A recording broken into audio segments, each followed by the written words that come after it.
సోదరులు మహేంద్ర గారికి ధన్యవాదాలు తెలియజేస్తూ ఇంకా చాలామంది నిజానికి మాట్లాడాలన్నా ఎక్కువ సమయం లేదు కాబట్టి ఈరోజు ముందుగా వారిని ముఖ్యంగా మహేంద్ర గారిని హృదయపూర్వకంగా మనందరం కూడా గట్టిగా చప్పట్లతో అభినందించాలని కోరుతూ వారి పుస్తకం మీద ఒక చిన్న మాట రాసినారు. తెలంగాణ తల్లి కన్నీటిని తుడిచి ఆత్మగౌరవాన్ని పునరుద్ధరించిన యోధుడు అని చెప్పి ప్రజాయోధుడు అనే పుస్తకానికి ఒక శీర్షికలాగా మహేంద్ర గారు పెట్టినారు. ఒక్క మాటలో చెప్పాలి అంటే కేసీఆర్ గారి గురించి మరి ఒక్క మాటలో చెప్పాలంటే ఆ మాట సరిపోతుంది. తెలంగాణ తల్లి కన్నీటిని తుడిచి ఆత్మగౌరవాన్ని పునరుద్ధరించిన యోధుడు కేసీఆర్, ప్రజాయోధుడు అని చెప్పినారు. పెద్దలు మత్స్యనాచారి గారికి, వినోద్ కుమార్ గారికి, అదేవిధంగా మన రాజ్యసభ సభ్యులు మన రవిచంద్ర గారికి, మాజీ మంత్రివర్యులు రెడ్డి నాయక్ గారు, సత్యవతి రాథోడ్ గారు, మహమూద్ అలీ గారు, ఎమ్మెల్సీ నవీన్ గారు, అట్లాగే వెంకటరామరెడ్డి గారు, మా అక్క సునీతా మహేందర్ రెడ్డి గారు, మరొక అక్క తులవమ్మ గారు, సుమిత్రక్క, ఇంకా మా గెలు శ్రీనివాస్ యాదవ్ గారు, రాకేష్ గారు, రాహుల్ చంద్రశేఖర్ రెడ్డి గారు, లలితారెడ్డి గారు, పేరు పేరున అందరికీ, ముందు కూర్చున్న శ్రీధర్ అన్నకు, ముజీబ్ అన్నకు, బాలమల్ అన్నకు, మా చెల్లెలు రజని గారు, అట్లాగే పేరు పేరున అందరూ, వరలక్ష్మి అక్కకి, అందరికీ కూడా హృదయపూర్వకంగా నమస్కారం, హృదయపూర్వకంగా స్వాగతం. మరి ఈరోజు 15 ఆగస్టు భారతదేశం అంతటా కూడా ప్రపంచవ్యాప్తంగా భారతీయులు ఎక్కడున్నా చాలా గర్వంగా మన స్వాతంత్ర దినోత్సవాన్ని ఆనందంగా జరుపుకునే ఒక శుభదినం. అట్లాంటి ఈరోజు మరి ఈ పుస్తకావిష్కరణ కూడా జరగడం నిజంగా కూడా సముచితం. తప్పకుండా మన నాయకుడు కేసీఆర్ గారికి ఈ మంచి కానుకగా కూడా దీన్ని భావించవచ్చు. అయితే ఈ సందర్భంగా నేను గుర్తు చేయాల్సింది ఇక్కడ, ఎందుకంటే చాలామంది మిత్రులు నాతో సహా కేసీఆర్ గారు పార్టీ పెట్టినప్పుడు మనం ఇక్కడ ఫీల్డ్లో లేము. కేవలం కొంతమంది మాత్రమే, వినోద్ గారు, అదేవిధంగా మత్స్యనాచారి గారు, సునీతక్క, కొంతమంది మిత్రులు ఆ రోజు వారితో బాలమల్లు గారు, మొదటి రోజు నుంచి ఉన్న వాళ్ళు కొంతమంది మిత్రులు ఉన్నారు, మహమూద్ అలీ గారు. ఎందుకు చెప్తా ఉన్నా ఈ మాట అంటే, ఈరోజు 25-26 ఏళ్ళ తర్వాత, ఎందుకంటే నిన్ననే ఇప్పుడు ఇక్కడికి రాగానే పెద్దలు చంద్రశేఖర్ రెడ్డి గారు గుర్తు చేస్తున్నారు, మన పార్టీ ఆఫీస్ కూడా ప్రారంభించి సరిగ్గా 19 ఏళ్ళు నిన్నటితో నిండి 27 తెలంగాణ భవన్ కూడా అడుగుపెట్టిందని చెప్పి వారు ఇప్పుడే చెప్తా ఉన్నారు. నాకు ఈ సందర్భంగా కొన్ని జ్ఞాపకాలు గుర్తొస్తూ ఉన్నాయి. నేను 2004 సంవత్సరంలో భారతదేశానికి తిరిగి వచ్చిన. ఆ రోజు ఉద్యోగం మీదే తిరిగి వచ్చిన. ఒక 2 ఏళ్ల పాటు అదే ఉద్యోగంలో 2006 ఆగస్టు దాకా కూడా నా పని నేను చేసుకుంటూనే నాకు కొంతకాలం కూడా సార్తో గడిపే అవకాశం, అంటే జయశంకర్ సార్తోని, అట్లాగే కేసీఆర్ గారితో, విద్యాసాగర్ రావు గారితో ఢిల్లీలో గడిపే అవకాశం నాకు దక్కింది. ఆ సందర్భంగా 2 సంవత్సరాల్లో చాలా సందేహాలు, చాలా అనుమానాలు అవన్నీ కూడా నివృత్తి చేసుకునే ఒక మంచి అవకాశం కూడా ఆ రోజు కలిగింది.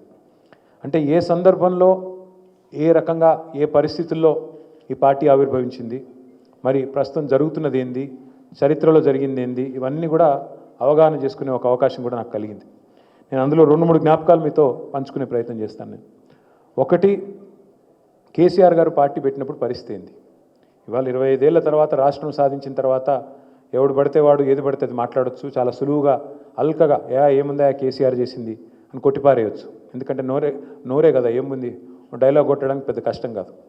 కానీ 25 ఏళ్ల కిందటి పరిస్థితి ఏంది, ఏప్రిల్ 2001లో వెనక్కి తిరిగి చూసుకుంటే, అదేదో సినిమా పాట ఉంటుంది, గాలి వానలో వాన నీటిలో పడవ ప్రయాణం, గమ్యం ఎక్కడో తీరం ఎక్కడో తెలియదు పాపం అని ఒక పాట. నిజంగా కూడా ఆనాడు దేశ రాజకీయ పరిస్థితి ఏంది, ఆ రోజు కూడా ఈ రోజు ఉన్నట్టుగానే ఎన్డీఏ ప్రభుత్వం కేంద్రంలో ఉన్నది. అటల్ బిహారీ వాజ్పేయి గారి నాయకత్వంలో కేంద్రంలో ఎన్డీఏ ప్రభుత్వం బీజేపీ సారథ్యంలో ఉన్నది. అదే బీజేపీకి ఆనాడు కూడా ఈ రోజు ఉన్నట్టుగానే కరెక్ట్గా మరి నాయకత్వం అందిస్తూ ఎన్డీఏ కన్వీనర్గా, అట్లాగే మరి ఆంధ్రప్రదేశ్ ముఖ్యమంత్రిగా ఆనాడు చంద్రబాబు నాయుడు గారు తెలంగాణకు బద్ధ వ్యతిరేకిగా వారు మరొక వైపు వారున్నారు. ఇంకోవైపు 100 సంవత్సరాల పైచిలకు చరిత్ర కలిగిన కాంగ్రెస్ పార్టీ. అసలు ఈ తెలంగాణ ఇట్లా ఉంది అంటే, ఈరోజు ఇన్ని రకాలుగా ఇబ్బంది పడ్డది అంటే, ఇన్ని వందల వేల మంది చనిపోయినారంటే దానికి కారణభూతమైన కాంగ్రెస్ పార్టీ ఇంకొక వైపు. 3 రాజకీయ పార్టీలు భారతదేశంలో ఆ రోజు బలంగా ఉన్నాయి, కాంగ్రెసు, బీజేపీ, అట్లాగే టీడీపీ. ఆ పరిస్థితుల్లో ఒక కొత్త శక్తిగా ఒక పార్టీ పుట్టాలి, ఆ పార్టీ నిలదొక్కుని కేసీఆర్ గారు చెప్పినట్టుగా ప్రజాస్వామ్య వ్యవస్థలో రాజకీయ శక్తిగా తెలంగాణ ప్రజల్ని మలిచి వారి ఓటునే ఒక్కొక్క ఆయుధంగా చేసుకొని అత్యున్నత పీఠమైన పార్లమెంట్లో ఖచ్చితంగా బిల్లు పాస్ చేపిస్తాం, తెలంగాణ సాధిస్తాం అని ఒక ప్రకటన చేయాలి అంటే దానికి ఒక రకంగా చెప్పాలంటే సాహసం కాదు, దుస్సాహసం. ఎందుకంటే అప్పుడున్న పరిస్థితుల్లో కేసీఆర్ గారి దగ్గర ఏముంది? నిజంగా చెప్పాలంటే ఇవాళ రాజకీయాలు చూస్తే భారతదేశంలో 78-79 సంవత్సరాల్లో ఎవరు సక్సెస్ అయినారు? ఎట్లాంటి వ్యక్తులు సక్సెస్ అయినారు? అయితే మరి కాంగ్రెస్ లాంటి పార్టీ ఒక పూర్తి స్థాయి స్వాతంత్రోద్యమంలోంచి వచ్చిన పార్టీ, అందులోంచి మరి మహామహులు ఎంతోమంది ఆశీస్సులతో ఆ పార్టీ అట్లా నిలదొక్కుంటూ వచ్చింది. ఆ తర్వాత కమ్యూనిస్ట్ పార్టీలు, అంటే సిద్ధాంత పరంగా వారు ఒక ఆలోచన విధానంతో ముందుకొచ్చిన కమ్యూనిస్ట్ పార్టీలు. ఆ తర్వాత అట్లాగే భారతీయ జనతా పార్టీ మరి హిందుత్వం అనే నినాదంతో వారు, అట్లాగే ప్రాంతీయ శక్తులుగా తెలుగుదేశం లాంటి పార్టీ, అంటే తెలుగువారి ఆత్మగౌరవం పేరిట తెలుగుదేశం పార్టీ, అట్లాగే ద్రవిడ సిద్ధాంతం పేరిట తమిళ పార్టీలు, అన్నా డిఎంకే కానీ డిఎంకే కానీ. మరి ఒక తెలంగాణ వాదంతో ఒక పార్టీ రావాలి. అందులో ఆ రోజు కేసీఆర్ గారు పార్టీ పెట్టినప్పుడు ఇక్కడ సమాజంలో ఉన్న పరిస్థితి మొత్తం గ్లోబలైజేషన్ అయిపోతున్నది, ప్రపంచమే ఒక కుగ్రామంగా మారిపోతున్నది. ఇట్లాంటప్పుడు ఈ కొత్త భౌగోళిక సరిహద్దులేంది అని మాట్లాడే వాళ్ళు ఒకవైపు, అసలు యువత ఇప్పుడు ఈ టెక్నాలజీలో కొట్టుకొని పోతా ఉంది, ఈ టైంలో ఈ కొత్త ఇవేంటి, ప్రాంతీయ తత్వాలు ఏంటి అని మాట్లాడే వాళ్ళు ఇంకొక వైపు. దానికి మించి సమాజంలో ఒక అపనమ్మకం. తెలంగాణ అనే నినాదం ప్రతిసారి రాజకీయ నాయకులు ఎత్తుకుంటారు, వాళ్ళకేదో పదవి రాకపోతేనో ఇంకోటి రాకపోతేనో ఎత్తుకుంటారు, వాళ్ళకు పదవి చేయగానే సప్పుడే కూకుంటారు, మళ్ళీ పక్కన పాడేస్తారు, జెండాను పక్కన పాడేసి వెళ్ళిపోతారు అనే ఒక అపనమ్మకం. దానికి తోడు అంతకంటే సరిగ్గా 30 ఏళ్ల కిందట 1971లో ఆనాడు తెలంగాణ ప్రజాసమితి బ్యానర్ మీద 11 మంది పార్లమెంట్ సభ్యులు గెలిచినా మళ్ళీ తిరిగి వాళ్ళు కూడా పోయి కాంగ్రెస్లోకి విలీనం కావడం వల్ల 370 మంది ఆత్మ బలిదానం కూడా వృధా కావడం, 30 ఏళ్ల పాటు ప్రజల్లో ఇక రాదు తెలంగాణ అనే ఒక నైరాశ్యం, ఒక అపనమ్మకం ఉన్న పరిస్థితి. మరి ఆ రోజు ఒక పార్టీ పెట్టాలంటే కేసీఆర్ గారేమి సినిమా యాక్టర్ కాదు, ఆయనేమి ఎన్టీ రామారావు గారు లాగా, ఎంజి రామచంద్రన్ లాగా ఒక సినిమా స్టార్ కాదు, సూపర్ స్టార్ కాదు. చంద్రశేఖరరావుగా ఆనాడు మంత్రిగా మెదక్ జిల్లాకి రాష్ట్రంలో రాజకీయ వర్గాల్లో సుపరిచితుడైన నాయకుడు కేసీఆర్ గారు. పోనీ ఆయనకి ఏమన్నా కులబలం ఉందా, కులం అనే పునాది ఉందా అంటే అది కూడా లేదు. పోనీ మీడియా అంతా మనకు అండగా ఉందా అంటే మీడియా పవర్ లేదు. పోనీ మజిల్ పవర్ ఉందా, ఏమైనా బాగా దార్కారులు పైల్వాన్లు ఎవరు ఉన్నారా అంటే వాళ్ళు కూడా లేరు. ఇప్పుడంటే కొంతమంది జమైంది కానీ అప్పుడు లేరు. అట్లా మనీ పవర్ లేదు, మజిల్ పవర్ లేదు, మీడియా పవర్ లేదు, కులబలం లేదు. అసలు ఈ సమాజంలోనే ఒక అపనమ్మకం. తెలంగాణ వస్తుందంటే నమ్మేటోడు లేడు, అసలు అవసరమైనటోళ్ళు ఎక్కువ తప్ప తెలంగాణ రావాలని బలంగా కోరిక ఉన్నా ఇప్పుడు అవుతుందా అనే ఒక అపనమ్మకం. అట్లాంటి పరిస్థితి మొత్తం సమాజంలో. అసలు రాజకీయ వ్యవస్థ అంటేనే, రాజకీయ నాయకులు అంటేనే వీళ్ళంతా కూడా కేవలం మనల్ని వాడుకుంటారు, పక్కన పెడతారు అనే ఒక పరిస్థితి. మరి అట్లాంటి పరిస్థితుల్లో కాంగ్రెస్ను, టీడీపీని, బీజేపీని తట్టుకొని ఒక పార్టీ పుట్టాలి అంటే, మరి ఆ పార్టీ మళ్ళీ తిరిగి అనుకున్న లక్ష్యాన్ని సాధించాలి అంటే ఎంత కష్టమో, ఎంత మరి గమ్యం తెలియని ప్రయాణమో ఒక్కసారి మీరు దయచేసి ఊహించుకోవాల్సిందిగా నేను కోరుతా ఉన్నాను. చిన్న మాట కాదు. సరిగ్గా 47 ఏళ్ల వయసు కేసీఆర్ గారు పార్టీ పెట్టినప్పుడు వారికి 45వ ఏట స్టార్ట్ అయింది చర్చలు, 47వ ఏట పార్టీ పుట్టింది. 47 ఏళ్ళు అంటే రాజకీయ నాయకుడికి అప్పుడప్పుడే టేక్ ఆఫ్ టైం. అప్పుడప్పుడు ఎమ్మెల్యే అయ్యి స్థిరపడి మంత్రి అయ్యి ఇక భవిష్యత్తులో సుకూన్గా బతికే టైము 47 నుంచి 60 ఏళ్ళు.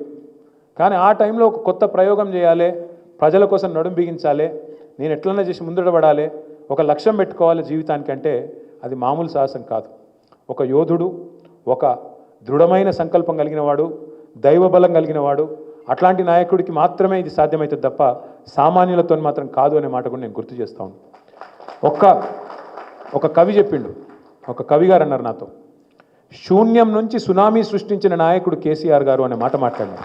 వాస్తవం, ఏమీ లేని శూన్యం నుంచి తెలంగాణ ఉద్యమం అనే ఒక సునామీని మళ్ళీ తిరిగి ప్రతిష్ఠించి తెలంగాణ ప్రజల మనోభావాలు భారత పార్లమెంటుకు చేరే విధంగా ఉద్యమ నిర్మాణం చేయడం అంటే ఆషామాషి విషయం కాదు.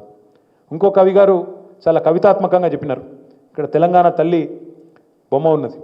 ఈ తెలంగాణ తల్లిని ప్రతిష్ఠించిన రోజు, తెలంగాణ సాధించిన రోజు కేసీఆర్ గారి గురించి మాట్లాడుతూ గోరేటెంకన్న గారే అనుకుంటా బహుశా, వారు అన్న మాట ఏంటంటే తల్లికి జన్మనిచ్చిన తనయుడితడు అన్నాడు. సాధారణంగా తల్లి కొడుకుకు జన్మనిస్తుంది, కానీ తల్లికి జన్మనిచ్చిన తనయుడు అని మాట మాట్లాడితే కవితాత్మకంగా, అంటే మనం చెప్తే బాగుండదు కానీ కవులు చెప్తే బాగానే ఉంటుంది. అట్లా కవితాత్మకంగా తల్లికి జన్మనిచ్చిన తనయుడు అనే మాట ఇవాళ చాలామంది, తక్కువ మందికి అదృష్టం దక్కుతుంది. అందులో కారణ జన్మలు కేసీఆర్ గారు కూడా ఒకరు. వాస్తవం ఏంటి అంటే 2001 నుంచి 2014 వరకు కేసీఆర్ గారు పడ్డ కష్టంలో ఇలా మనం ఎదుర్కొంటున్న కష్టం అనువంత కూడా కాదు. 2001 నుంచి 14 వరకు ఆయన చేసిన కష్టంలో ఇలా మనోళ్ళు వచ్చి చెప్తుంటారు అప్పుడప్పుడు నాకు, అన్న కేసులు అవుతున్నాయి, అన్న వీడు బెదిరిస్తుండే, అన్న వాడు బెదిరిస్తుండే. మరి ఈ ఊకదంపుడు ఈ చిన్న చిన్న ఉడత ఊపులకే మరి కేసీఆర్ లాంటి నాయకుడు కూడా అన్నాడు భయపడి ఉంటే ఈరోజు తెలంగాణ ఉంటుండేనా, తెలంగాణలో మనం స్వేచ్ఛా వాయువులు పీల్చుకునే అవకాశం ఉంటుండేనా ఆలోచించమని చెప్పి కోరుతా ఉన్నాం. ఏమీ లేని నాడు, ఎంతోమంది ప్రతికూల శక్తులు మనకు అడ్డంగా ఉన్న నాడు, ఎంతో దుర్మార్గమైన రాజకీయ వ్యవస్థ ఆనాడు చిదిమి వేసే ప్రయత్నం చేస్తున్న నాడు, అవహేళనలు చేస్తున్న నాడు, మీకు నాయకత్వం ఉందా మీ తెలంగాణకు, మీకు సత్తా ఉందా, సాధించుకుంటే తెలంగాణ నడిపే సమర్థత మీకుందా, అసలు మీకు లీడర్షిప్ ఉందా, మీకు దమ్మున నాయకులు ఉన్నారా అని ఆనాడు మనని సవాల్ చేస్తున్న రోజులు, అవహేళన చేస్తున్న రోజులు.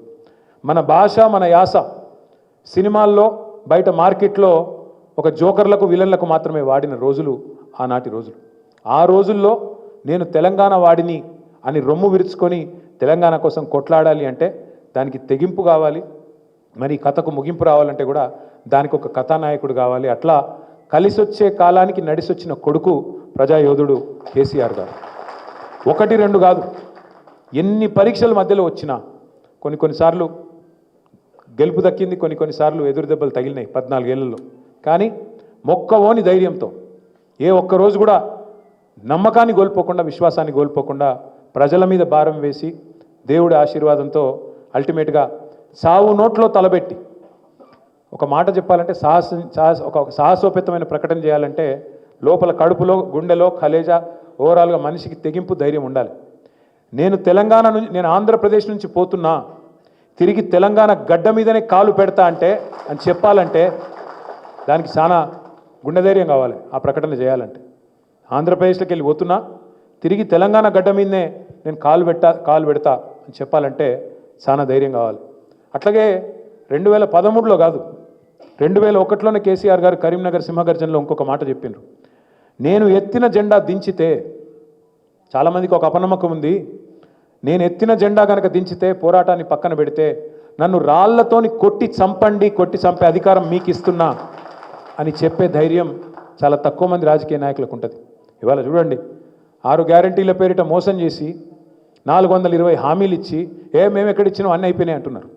అట్లాంటి రాజకీయ నాయకులు ఉండే ఈ రోజుల్లో నేను ఎత్తుకున్న జెండాను దించితే, తెలంగాణను మోసం చేస్తే నన్ను రాళ్లతోని కొట్టి చంపే అధికారం మీకు ఇస్తున్నా అని చెప్పాలంటే చాలా తెగింపు కావాలి. అట్లాగే కేసీఆర్ సచ్చుడో తెలంగాణ వచ్చుడో, ఈ ఒక్క మాట చాలు కేసీఆర్ తెగింపు, కేసీఆర్ గుండె ధైర్యం, కేసీఆర్ యొక్క ఆలోచన పట్టుదల ఎట్లాంటిది అని చెప్పడానికి. కేవలం ఉద్యమంలోనే కాదు, ఆ తర్వాత రాష్ట్రంగా ఏర్పడ్డ తర్వాత కూడా ఒక తపస్సులాగా, ఒక అకుంఠిత దీక్షతో 10 ఏళ్ల పాటు మరి సొంత ఇల్లు కడితే ఎంత జాగ్రత్తగా ఇటుక పేర్చి కడతామో అట్లా ఒక రాష్ట్రానికి అన్ని రకాల వసతులు ఏమేమి ఉండాలి, మన పల్లెలు ఎట్లుండాలి, మన పట్టణం ఎట్లుండాలి, పల్లెల్లో ఒక డంపింగ్ యార్డ్ ఉండాలి, ఒక వైకుంఠ ధామం ఉండాలి, ఇంటింటికి నల్లు ఉండాలి, ఇంటి ముంగట చెట్టు ఉండాలి, ప్రతి పల్లెలో నర్సరీ ఉండాలి, ప్రతి పల్లెకు ఒక ట్రాక్టర్ ఉండాలి, ఒక ట్యాంకర్ ఉండాలి, బ్రహ్మాండంగా ప్రతి పల్లెలో ఆఖరికి పెద్ద మనుషులు తిరిగేందుకు ఒక పార్కు కూడా ఉండాలి, ఆ పిల్లలు ఆడుకునేందుకు ఒక క్రీడా ప్రాంగణం ఉండాలి అని ఆలోచించిన మొట్టమొదటి నాయకుడు భారతదేశంలో కేసీఆర్. అట్లాగే పట్టణాలు కూడా భవిష్యత్ అవసరాలకు తగ్గ విధంగా ఎట్లా విస్తరించాలి, ఇక్కడ ఇన్ఫ్రాస్ట్రక్చర్ ఎట్లుండాలి, ఫ్లైఓవర్లు ఎట్లుండాలి, ప్రజా రవాణా ఎట్లుండాలి, భవిష్యత్తులో మన భారతదేశానికి ఇవి ఎట్లా ఆదర్శం కావాలి అని ఆలోచించిన నాయకుడు కేసీఆర్. అందుకే 10 ఏళ్లలో మనం సాధించిన విజయాలు మామూలు విజయాలు కాదు. నేను ఒకసారి ఢిల్లీ పోతే, నేను, వినోద్ గారు, అప్పుడున్న మన ఎంపీలు అందరం కలిసి అప్పుడు ఆర్థిక మంత్రిగా ఉన్న అరుణ్ జైట్లీ గారి దగ్గర పోయినాం. అరుణ్ జైట్లీ గారు మాతో అన్నమాట ఇప్పటికి కూడా నా చెవుల్లో, ఇవాళ ఆయన లేరు ఇక్కడ మన మధ్యన, ఆయన అన్నమాట నా చెవులో ఇంకా కూడా మారుమోగుతున్నది. ఆయన ఒక మాట అన్నాడు మమ్మల్ని అందరిని ఎంపీలను కూర్చోబెట్టి. జనరల్గా నేను చాలామంది రాజకీయ నాయకులను చూసిన, బెస్ట్ యాజిటేటర్స్ ఉంటారు, మంచి ఆందోళన చేసే వాళ్ళు ఉంటారు, లేదా బెస్ట్ అడ్మినిస్ట్రేటర్స్ ఉంటారు. కానీ మీరు అదృష్టవంతులయ్యా, best agitator also he's become the best administrator KCR రూపంలో. మీ అదృష్టం అది అని ఆయన చెప్తుంటే మేమందరం గర్వంతో ఉప్పొంగిపోయినాం. అట్లాగే ఇంకో సందర్భం కూడా గుర్తొస్తూ ఉంది. ఆ రోజు మేము ఎమ్మెల్యేలుగా, ఎమ్మెల్సీలుగా, ఎంపీలుగా ఏ ప్రణబ్ ముఖర్జీ గారైతే ఆనాడు కాంగ్రెస్ పార్టీలో ఒక కమిటీకి నాయకత్వం వహించినారో, ఆ ప్రణబ్ ముఖర్జీ గారే అల్టిమేట్గా రాష్ట్రపతిగా మన బిల్లు మీద సంతకం పెట్టిండు, తెలంగాణ గెజెట్ మీద. ఆయనకు ధన్యవాదాలు చెప్దామని చెప్పి మేము అందరం పోయినాం. రాష్ట్రపతి భవన్కి పోయి లైన్లో నిలబడి సార్కు మేము ఇస్తూ ఉంటాం, బొక్కేలు ఇస్తూ ఉంటాం. రాగానే చంద్రశేఖరరావు గారిని చూసి, కేసీఆర్ గారిని చూసి, ఆయన కేసీఆర్ అనకపోయేది, చంద్రశేఖర్ అనేది. చంద్రశేఖర్ అని చెప్పి దగ్గర తీసుకొని మంచిగా భుజం తట్టి, అప్పుడు కేసీఆర్ గారు అప్పుడే ఇంకా ప్రమాణ స్వీకారం చేసి ముఖ్యమంత్రి అయినరు, ఇంకా కాలేదు ఆ టైం. ఆయన అన్న ఒక మాట, చంద్రశేఖర్, చాలామంది జీవితంలో లక్ష్యాన్ని పెట్టుకుంటారు, ఒక గోల్ అని పెట్టుకుంటారు, కానీ ఆ గోల్ కొట్టిన తర్వాత కూడా మళ్ళీ ప్రజలు నీకు అవకాశం ఇచ్చి ఏ రాష్ట్రాన్ని అయితే నువ్వు సాధించినవో ఆ రాష్ట్రానికి మళ్ళీ నువ్వే నాయకత్వం వహించాలని చెప్పడం అంటే నువ్వు కారణ జన్ముడు అయ్యా, నీ అదృష్టం ఇది, బాగా చేయి అని చెప్పి పాపం పెద్ద మనిషి కూడా ఆశీర్వదించి, బాగా చేయి, మా ఆశీర్వాదం నీకు ఉంటుంది అని చెప్పి ప్రణబ్ ముఖర్జీ గారు కూడా కడుపు నిండా ఆశీర్వదించి పంపిన రోజు గుర్తొస్తూ ఉన్నది. కేసీఆర్ చేసిన పని ఏంది ఇవ్వాలా అని కొంతమంది సన్నాసులు మాట్లాడుతున్నారు. వాస్తవం ఏంది? ఇవాళ వాళ్ళకు నడపస్తలేదు, ఏదో మాటలు చెప్పిండ్రు, వచ్చిండ్రు, కుర్చీలో కూర్చున్నారు, కొద్దిగా ప్రజలను అక్కడనో ఇక్కడనో ఆగం పట్టించిండ్రు, ఓట్లు తెచ్చుకున్నారు, సీట్లు కొట్టిండ్రు, గద్దె మీద కూర్చున్నారు. గద్దె మీద కూర్చొని కూర్చున్నారు కానీ నడపస్తలేదు. అందుకే ఏం చేయాలి మరి? కేసీఆర్ను బద్నాం చేయాలి. అందుకే మీరు చూడండి, గ్రామీణ స్థాయిలో ఉండే కాంగ్రెస్ కార్యకర్త నుంచి రాష్ట్రంలో అత్యున్నత పదవిలో ఉండే ముఖ్యమంత్రి నుంచి కేంద్రంలో ఉండే రాహుల్ గాంధీ దాకా ఒకటే వరుస, ముఖం బాగా లేకపోతే అద్దం బలగొట్టినట్టు వీళ్ళకు నడపరాక కేసీఆర్ అప్లపాలు చేసిపోయింది. అయిపోయింది, మొత్తం ఆగమైపోయింది, మొత్తం మేము చేద్దాం అనుకున్నాం కానీ అప్లపాలు అయిపోయింది అని చెప్పి చిల్లర మాటలు తప్ప ఒక్కటంటే 20 నెలల్లో పనికొచ్చిన మాట మాట్లాడే పరిస్థితి లేదు. మరి ఆ చిల్లర మాటలు మాట్లాడే, అప్పుల మీద తప్పుడు కూతలు కూసే కాంగ్రెస్ పార్టీకి నిన్నగాక మొన్న పార్లమెంట్లో సమాధానం లభించింది. పార్లమెంట్లో స్పష్టంగా కేంద్ర ప్రభుత్వం చెప్పింది, కేసీఆర్ గారి ప్రభుత్వం చేసిన అప్పు మీరు ఇచ్చిపోయిన అప్పుతో సహా కలిపితే 3.5 లక్షల కోట్లు, అది తీసేస్తే కేవలం 2,80,000 కోట్లు మాత్రమే అనే మాట కూడా నిన్నగాక మొన్న కేంద్ర ప్రభుత్వమే సాధికారంగా పార్లమెంట్లో చెప్పింది, బయట చెప్పలేదు.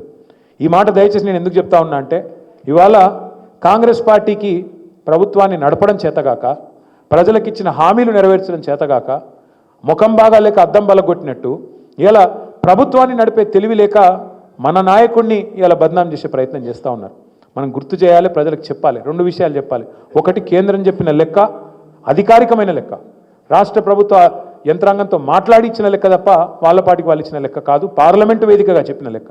నెంబర్ 1. నెంబర్ 2, ఇంకోటి కూడా చెప్పాలి మనం. ఇదే కేసీఆర్ గారు మన ముఖ్యమంత్రిగా ఉన్నప్పుడు కరోనా వచ్చింది.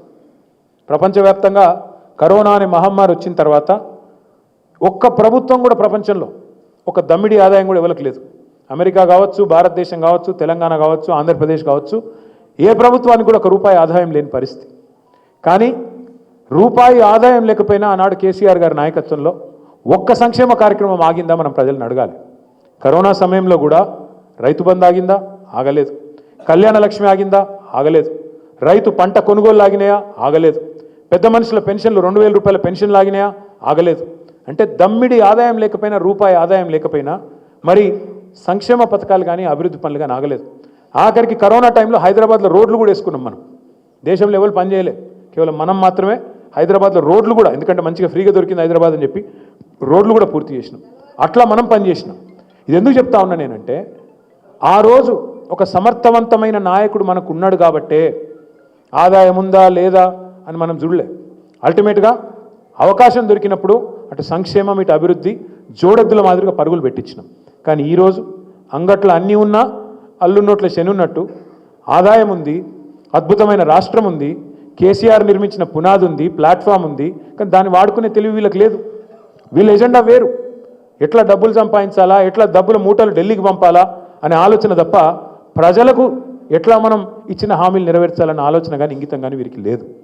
ఈ మాట నేను మీకు మళ్ళీ ఎందుకు చెప్తా ఉన్నా అంటే, ఇలా ఇన్ని సాధించిన నాయకుడు, తెలంగాణ సాధించిన నాయకుడు, ప్రపంచంలోనే అతిపెద్ద లిఫ్ట్ ఇరిగేషన్ ప్రాజెక్టు మన తెలంగాణలో మన భారతదేశం నిలబెట్టి మన ఆత్మగౌరవాన్ని హిమాలయాల స్థాయికి చేర్చిన నాయకుడిని, వ్యవసాయ రంగంలో 14వ స్థానంలో ఉన్న తెలంగాణను నెంబర్ 1 స్థానానికి తీసుకుపోయిన నాయకుడిని, ఇంటింటికి భారతదేశంలో మొట్టమొదటిసారి నల్లా నీళ్ళు ఇచ్చి మన ఆడబిడ్డల కష్టాన్ని తీర్చిన నాయకుడిని, నల్లగొండలో ఫ్లోరోసిస్ అనే మహమ్మారిని శాశ్వతంగా తుడిచిపెట్టిన నాయకుడిని, ప్రతి జిల్లాకు ఒక మెడికల్ కాలేజు, ప్రతి జిల్లాకు ఒక నర్సింగ్ కాలేజు భారతదేశంలో ఎక్కడా లేని విధంగా ఏ రాష్ట్రంలో చేసి పెట్టిన నాయకుడిని, ప్రపంచంలో కాదు మొత్తం ఎక్కడా లేని విధంగా రైతు బంధు లాంటి పథకం పెట్టి 73,000 కోట్ల రూపాయలు 70 లక్షల రైతుల ఖాతాల్లో వేసిన నాయకుడిని, 79 ఏళ్ల భారతదేశ స్వాతంత్రానంతరం అత్యద్భుతంగా పనిచేసిన ఒక నాయకుడిని వాళ్ళ బద్నాం చేసే చిల్లర ప్రయత్నం ఏదైతే కాంగ్రెస్ చేస్తున్నదో దాన్ని తిప్పికొట్టాలి అంటే ఒక్క గొంతు కాదు, 1000 గొంతులు మోగాలే.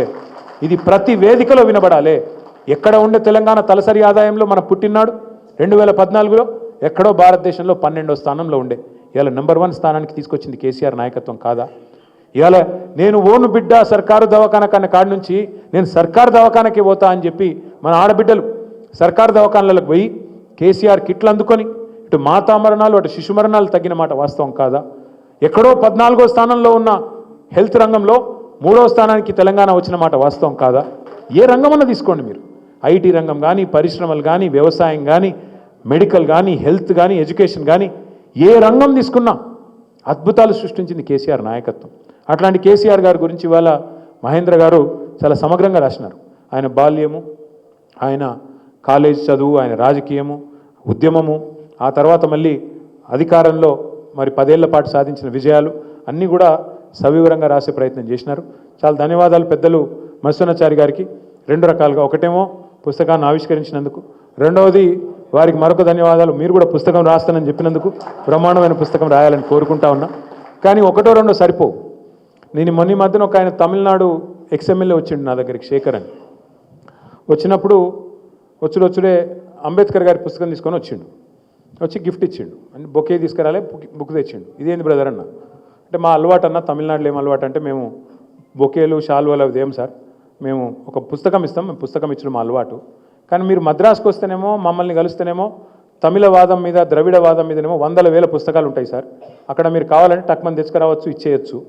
కానీ ఇక్కడికి వచ్చి నేను ఎతికినా సార్, నేను హిమాలయ బుక్ డిపో పోయినా, ఇంకో విశాలాంధ్ర బుక్ హౌస్ పోయినా, ఎక్కడ పోయినా తెలంగాణ మీద ఎన్ని పుస్తకాలు ఉన్నాయని దేవులాడితే పెద్ద కనవడలేదు సార్ అన్నాడు. నిజంగా కూడా ఒకటి మనం చేసినాం తప్పు. మనం అంటే సమాజంగా పార్టీగా మనం ఒక చిన్న పొరపాటు చేసినాం. 10 ఏళ్ళు ఇల్లు కట్టుకుంటే, సొంత ఇల్లు కట్టుకుంటే ఎట్లయితే ఒక్కొక్క ఇటుక పేర్చుకొని పర్సనల్గా దగ్గరుండి కడతామో అట్లా మొత్తం టైం అంతా మన శక్తి యుక్తి అంతా శ్రమ అంతా కూడా ప్రభుత్వ నిర్మాణంలో, రాష్ట్ర నిర్మాణంలో మనం పెట్టినాం. కానీ సాధించిన తెలంగాణ వెనుక ఉన్న ప్రయత్నం ఏంది, ఎంత కష్టమైంది, దాన్ని పెద్దగా మనది ఎందుకంటే మనకు తెలంగాణలోకి అలవాట్లేదు, జబ్బలు ధరుచుకునే అలవాట్లేదు, సొంతంగా సినిమాలు తీసుకునే అలవాట్లేదు, డప్పు కొట్టుకునే అలవాట్లేదు, మనకు అలవాట్లేదు, ఎవరి డబ్బా వాళ్ళు కొట్టుకునే అలవాట్లేదు. కానీ మొన్న మధ్యన దేశపతి శ్రీనివాస్ గారు ఒక మంచి మాట అన్నాడు. సింహం గనక తన కథ తాను చెప్పుకోకపోతే వేటగాడు చెప్పే చరిత్రనే నిజం అనుకుని ప్రజలు భ్రమించే ప్రమాదం ఉంటుంది అని. అంటే చరిత్రలో గెలిచిన వాడే అల్టిమేట్గా పుస్తకం రాస్తాడు, చరిత్ర రాసే అవకాశం వాడికి దక్కుతుంది. సింహము వేటగాడి మధ్యలో ఒకవేళ సింహం చచ్చిపోయింది అనుకో దబ్బన వేటగాడి చేతిలో, వాడు చెప్పిందే కథ అవుతుంది కదా, సింహం కథ రాదు కదా బయటికి. అందుకే నేను మిత్రులందరినీ కోరుతా ఉన్నా, మళ్ళీ ఇది మనం ఆగస్టు 15, మళ్ళీ దీక్షా దివస్ ఉన్నది మనకు నవంబర్ 29. నా విజ్ఞప్తి పెద్దలు వినోద్ గారితో, మత్స్యనాచారి గారితో, ఇంకా మిగతా పెద్దల వేదిక మీద ఉన్నవారు అందరితో కూడా కలిసికట్టుగా ఒక టీమ్గా తెలంగాణ చరిత్రను, ఆ తెలంగాణ చరిత్రలో ఉన్న మహామహులు జయశంకర్ గారు కానీ, ఇంకా చాలామంది కాళోజీ గారు కానీ, ఇంకా చాలామంది మహామహులు అందరితో పాటు మన నాయకుడు కేసీఆర్ గారిది కూడా గొప్పగా మన తెలంగాణ వాదం గురించి ఆయన చేసిన ప్రయత్నం కానీ, రాష్ట్రం గురించి ఆయన పడ్డ తపన కానీ, ఢిల్లీలో వారి అనుభవాలు కానీ, ఇంకా వారితో ఉన్న వివిధ రకాల మరి అనుభూతులు కానీ, వీటన్నిటిని కూడా దృశ్య శ్రవణ మాధ్యమంలో, కేవలం ఒక పుస్తకమే సరిపోదు. ఎందుకంటే ఇవాళ పిల్లగాళ్ళు పుస్తకాలు చదువుతలేరు, వాళ్ళంతా ఆడియో బుక్స్ వింటారు, అవి చూస్తారు, వాటిని ఏమంటారు ఇన్స్టాగ్రామ్లు, రీల్స్, వాటినే ఎక్కువన్నది లొల్లి. కాబట్టి ఇటు ఈ పని జరగాలి, అటు ఆ పని కూడా జరగాలి. ఎందుకంటే సోషల్ మీడియాలో కొత్త తరానికి సరిపడే విధంగా అటు జరగాలి. మా తమ్ముడు సాయిచంద్ లేడు, వాడు ఉన్నప్పుడు అద్భుతమైన పాటలతో మాటలతో ఒక జడివానలాగా ఉంటుండే ఆ రోజు ఆ దాడి, అంటే ఆ ప్రచారం కానీ, ఆ ప్రయత్నం కానీ. అట్లా సాంస్కృతికంగా ఒకవైపు, మరొక వైపు పుస్తకాల రూపంలో, మరొక వైపు ఇంకో రూపంలో చాలా ప్రయత్నం జరగాల్సి ఉంది. ఎందుకంటే మనం గుర్తుపెట్టుకోవాల్సింది ఒకటే, అది ఆఫ్రికన్ సామెత ఇది, సింహం తన కథ తాను రాసుకోకపోతే వేటగాడు చెప్పేదే చరిత్ర అవుతుంది.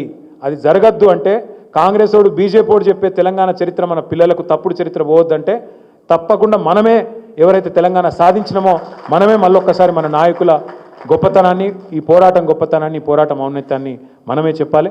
దానిలో పెద్దలు మత్స్యనాచారి గారు నడుం బిగిస్తానన్నందుకు వారికి, ఇంకా చాలామంది సాహిత్య అభిలాష రాసే శక్తి ఉన్న వాళ్ళు ఉన్నారు, రాసే శక్తి లేకపోతే చెప్పే శక్తి ఉన్న వాళ్ళు కూడా చాలామంది ఉన్నారు. వాళ్ళందరినీ కూడా నేను కోరుతా ఉన్నా, దయచేసి, ఎందుకంటే ప్రతిపక్షంలో ఉన్నాం, మనమేం గవర్నమెంట్ నడిపేది లేదు, మనమేం అర్జెంటుగా ఈ ఫైల్ సంతకం పెట్టేది లేదు. కాబట్టి ఎవరి శక్తికి తగ్గ విధంగా వారు, ప్రొఫెసర్ ఆయచితం శ్రీధర్ గారు ఉన్నారు, మన రాష్ట్ర గ్రంథాలయ సంస్థ అధ్యక్షులుగా వారు పనిచేస్తున్నారు. మా సోదరుడు పట్నం నరేందర్ రెడ్డి గారు ఉన్నారు. ఒక్కొక్కరికి ఒక్కో చరిత్ర తెలుసు. లగచర్ల గురించి అడిగితే నరేందర్ రెడ్డి బ్రహ్మాండంగా చెప్పగలుగుతాడు. అట్లా ఎవరికి తోచింది, ఎవరికి అర్థమైన పోరాటం, ఎవరికి తెలిసిన పోరాటం ఈ గత 24-25 ఏళ్లలో జరిగింది, ఎవరి వర్షన్ వాళ్ళు మనం చెప్పగలిగితే బాగుంటుందని మళ్ళొకసారి మనస్ఫూర్తిగా మీ అందరినీ కోరుతూ, సోదరుడు మహేంద్ర గారికి గట్టిగా చప్పట్లతో అభినందనలు చెప్పాలని కోరుతూ, జై తెలంగాణ, జై కేసీఆర్, జై హింద్.